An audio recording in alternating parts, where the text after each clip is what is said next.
അപ്പോൾ സീരിയൽസ് ഇപ്പോൾ സ്റ്റാർട്ട് ചെയ്തിട്ട് കുറേ ഇയേഴ്സ് ആയി അല്ലേ? സോ അന്നത്തെ ദർശനം ഇന്നത്തെ ദർശനം ഒരു ചേഞ്ച് ചോദിച്ചാൽ എന്തായിരിക്കും?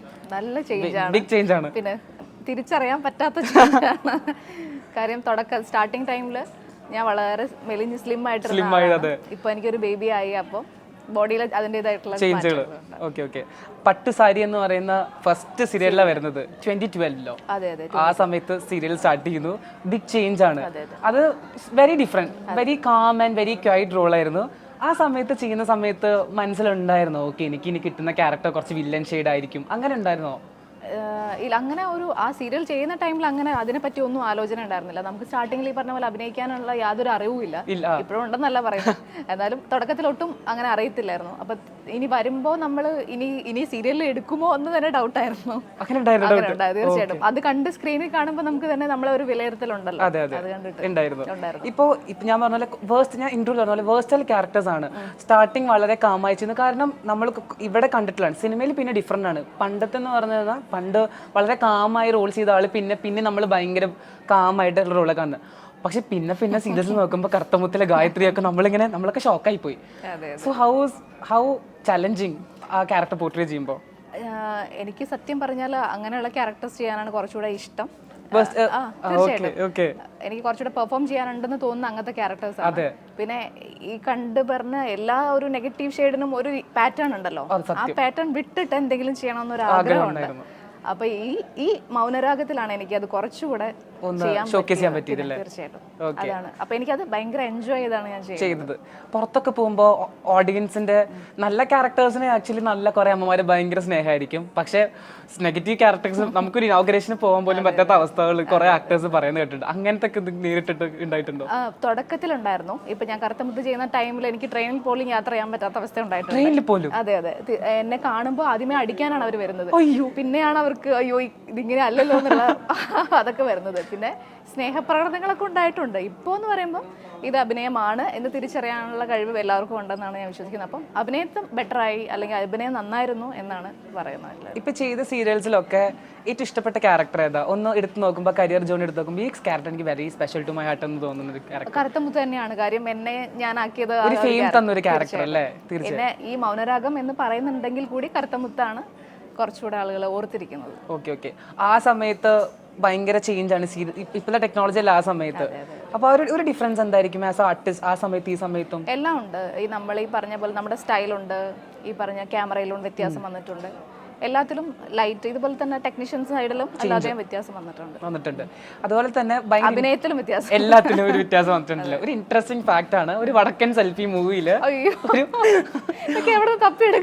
വടക്കൻ സെൽഫി മൂവിയില് മോഡലായിട്ട് വരുന്നുണ്ട്. അതില് ഒരു ഓറഞ്ച് ഡ്രസ് ഒക്കെ ഇട്ട ആ സോങ്ങില്, അതും അജു വർഗീസിന്റെ കൂടെ വരുന്നുണ്ട്. അതിലോട്ടുള്ള ഒരു വരവ് എങ്ങനെയായിരുന്നു? അത് സത്യം പറഞ്ഞാൽ അത് അതിന്റെ കൺട്രോൾ എന്ന് പറയുന്നത് നമുക്ക് അടുത്ത ഒരു ഫ്രണ്ട് ആയിരുന്നു. അദ്ദേഹം വിളിച്ചതാണ് എന്നെ. അപ്പൊ ഈ പറഞ്ഞ പോലെ വലിയ പ്രതീക്ഷയൊന്നും ഇല്ല. എനിക്ക് ഭയങ്കര ചമ്മലൊക്കെയാണ് ഇങ്ങനെയുള്ള കാര്യങ്ങൾ ചെയ്യാന്ന് പറയുമ്പോൾ. പോയി അറിയില്ല, അച്ഛനും അമ്മയും തന്നൊരു ധൈര്യം പോയി. പക്ഷെ നല്ലതായിരുന്നു. ഒരു ദിവസമേ അവരുടെ കൂടെ സ്പെൻഡ് ചെയ്തെങ്കിലും എനിക്ക് നല്ലൊരു എക്സ്പീരിയൻസ് ആയിരുന്നു. ഇപ്പൊ സ്ക്രീനിൽ കാണുമ്പോ ക്രിഞ്ച് തന്നെയാ. കുറച്ചുകൂടെ നല്ലതാക്കാമായിരുന്നു. ഇനി ഒന്നുകൂടെ സിനിമ ട്രൈ ചെയ്യായിരുന്നു എന്ന് തോന്നിയിട്ടുണ്ടായിരുന്നു. പക്ഷെ എനിക്ക് പൊതുവെ ഇച്ചിരി മടിയുള്ള ഒരാളാണ് ഞാൻ എല്ലാത്തിനോടും. അപ്പൊ അതുകൊണ്ടാണ് പൊതുവെ അതിലോട്ട് ഞാൻ അങ്ങനെ ഫോക്കസ് ചെയ്ത് കുറവല്ലേ? ഓക്കെ. അന്ന് അജുചേട്ടന്റെ കൂടെ എക്സ്പീരിയൻസ് ഫൺ മൊമെന്റ് എന്തെങ്കിലും ഉണ്ടായിട്ടുണ്ടോ? അജുചേട്ടൻ നമ്മുടെ ഫാമിലിയിലുള്ള ഒരാളെ പോലെയാണ് നമ്മളോട് സംസാരിക്കുന്നത്. പുതിയൊരാളോട് സംസാരിക്കുന്ന പോലെയല്ല. അതുകൊണ്ട് തന്നെ എനിക്ക് ഇത്രയും സീനിയർ ആർട്ടിസ്റ്റുകൾ കൂടെ വർക്ക് ചെയ്യണമെന്ന് അങ്ങനെ ഫുള്ളി ഹാപ്പി ആയിരുന്നു, ഫുള്ളി ജോളി ആയിരുന്നു. ഇപ്പോ coming to Mounaragam serial first വന്നിട്ട് പിന്നെ ഒരു ബ്രേക്ക് എടുത്തു, പ്രഗ്നൻസി ആ ടൈമിൽ ബ്രേക്ക് എടുത്ത് പിന്നെയും തിരിച്ചു വന്നു ആ ക്യാരക്ടറിലോട്ട്. അത് ഓഡിയൻസിന്റെ ലവ് ആണ്. വേണമെങ്കിൽ ആ ക്യാരക്ടർ റീപ്ലേസ് ചെയ്ത ആളെ കൊണ്ട് തന്നെ മുന്നോട്ട് ചെയ്യിപ്പിക്കായിരുന്നു. പേഴ്സണലി എനിക്കും, ഞാനും ആ സമയത്ത് കാണുമ്പോൾ ഞാൻ വിചാരിച്ചിട്ടുണ്ട് ദർശന പോയപ്പോ ആ ക്യാരക്ടർ എന്തോ ഒരു ഇതുപോലെ തോന്നിയിട്ട്.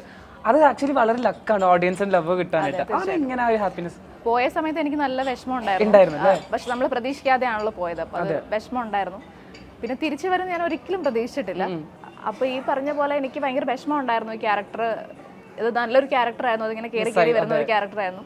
അപ്പോൾ പെട്ടെന്നാണ് എൻ്റെ പ്രഗ്നൻസി അറിഞ്ഞതും എനിക്കത് നിർത്തേണ്ടി വന്നതും. അപ്പോൾ വീട്ടിലിരുന്ന് വിഷമിക്കുമായിരുന്നു, എനിക്കിങ്ങനെ ഒരു ക്യാരക്ടർ കിട്ടിയിട്ട് മിസ്സായല്ലോ എന്നൊക്കെ. തിരിച്ച് അതിലേക്ക് വരുന്ന ഒട്ടും പ്രതീക്ഷിച്ചിട്ടില്ല. പ്രതീക്ഷിച്ചില്ല. അത് ഞാനായിരിക്കും എനിക്ക് തോന്നുന്നു സീരിയൽ ഇൻട്രസ്റ്റ് ആ സെയിം ക്യാരക്ടറിന് വേണ്ടി പിന്നെയും തിരിച്ചു വന്നിട്ട്. പിന്നെ അത് ആക്ച്വലി ഉണ്ടായിട്ടില്ല, സീരിയൽസിൽ കുറവാ, ആ സീരിയൽസിന്റെ ഹിസ്റ്ററിയിൽ കുറവാ. ഉണ്ടായിട്ടേ ഇല്ലെന്നാണ് എനിക്ക് അത് തോന്നുന്നത്. ഉണ്ടായിട്ടുണ്ടല്ലോ, അത് ഭയങ്കര ഹാപ്പിനെസ് അല്ലേ. ഓക്കെ. പിന്നെ സീരിയൽസ് ഹിസ്റ്ററി പറയുകയാണെങ്കിൽ ഫോർ ദ പീപ്പിൾ, അതിൽ നെഗറ്റീവ് ക്യാരക്ടർ ഒരു ഷെയ്ഡായിട്ട് വരുന്നു. സെയിം ഡയറക്ടർ തന്നെയാണ് ഇപ്പൊ ചെയ്യുന്നത്, വർക്ക് ചെയ്യുന്നത്. അപ്പൊ ഈ കുറെ back to back negative character ഇങ്ങനെ ചെയ്യുമ്പോൾ ഉള്ളൊരു ടെൻഷൻ ഉണ്ടോ?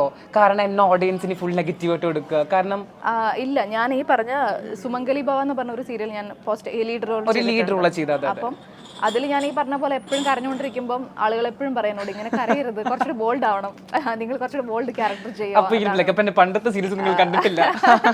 അപ്പൊ അതാണ് കുറച്ചുകൂടെ ആൾക്കാർക്ക് ഇഷ്ടം എന്ന് ഞാൻ വിചാരിക്കണം. അപ്പൊ അതുകൊണ്ട് എനിക്കതൊരു ബോറടി ആയിട്ടില്ല. എനിക്ക് കുറച്ചുകൂടെ എന്തെങ്കിലും ചെയ്യാനുണ്ടെങ്കിൽ മാത്രം സീരിയൽ ചെയ്യാൻ ഇഷ്ടപ്പെടുന്ന ഒരാളാണ് ഞാൻ. അപ്പം ആ ക്യാരക്ടറിന് എന്തെങ്കിലുമൊക്കെ ചെയ്യാണ്ടേ. സനൂപ് ചേട്ടൻ സുമംഗലി ഭവ സെറ്റിൽ വർക്ക് ചെയ്യുന്നുണ്ടായിരുന്നോ? അനൂപ്. ഓക്കെ. അപ്പൊ ഭയങ്കര സ്പെഷ്യൽ ആയിരിക്കില്ല അവിടുത്തെ അദ്ദേഹത്തിന് ഞാൻ അവിടെ നിങ്ങൾ മീറ്റപ്പ് ചെയ്യുന്ന അനൂപ് ചേട്ടൻ മീറ്റപ്പ് സീരിയലും എനിക്ക് സ്പെഷ്യലാണ്, ഭയങ്കര സ്പെഷ്യലാണ്. അത് നല്ലൊരു ക്യാരക്ടർ, ലീഡ് ക്യാരക്ടർ കിട്ടിയപ്പോ ഭയങ്കര ഫുൾ സാരി ഒക്കെ എടുത്ത് ഭയങ്കര ആ പ്രിപ്പറേഷൻ എങ്ങനെയായിരുന്നു?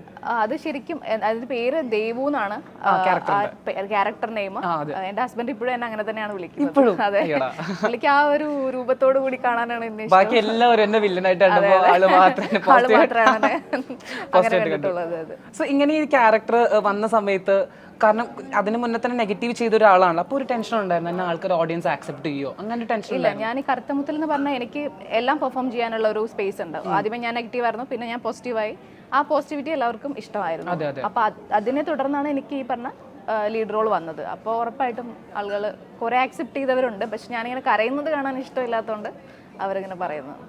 പിന്നെ ഒരു ആക്ടർ മാത്രമല്ല, ഒരു സക്സസ്ഫുൾ ഓൺടർപ്രണറും കൂടിയാണ് ഇതൽ ബൈ ദർശന അല്ലേ? ഇപ്പൊ അവിടെ ആ കാസ്റ്റ്യൂമാ?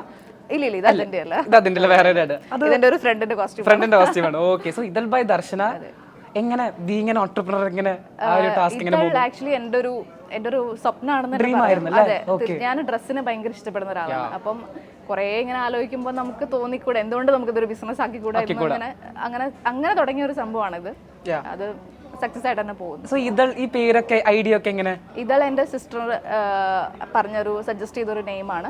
അവൾക്കൊരു മോളാണെങ്കിൽ ഇതളിന് പേരിടണമെന്ന് ആഗ്രഹം ഉണ്ടായിരുന്നു.